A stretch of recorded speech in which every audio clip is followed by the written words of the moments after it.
उपासन सबो और प्रेम उपासन करना सीखो और भगवान से यदि मिलना है तो उनका कीर्तन करना सीखो।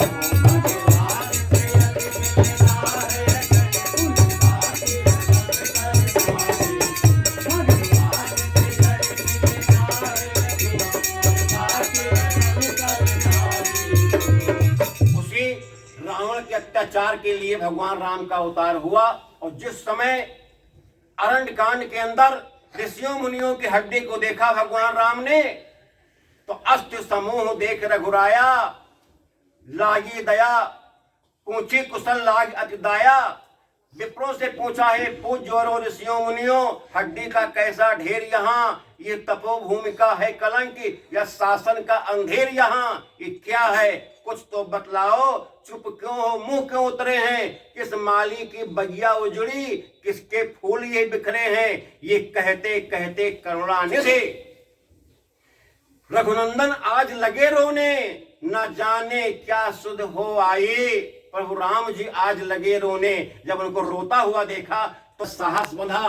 कुछ वृद्धों ने तब कहा सुनिए रघुकुल राज, आप सुनिए ये फूल हैं जिसकी बगिया के उन्हें नरभक्षों ने खाया है।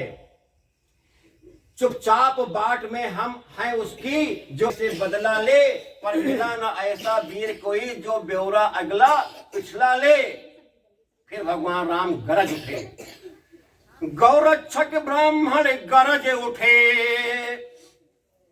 और इस मंडल सुने प्रतिज्ञा ये।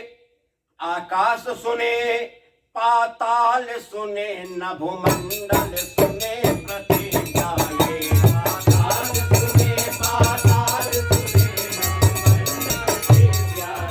आकाश सुने पाताल सुने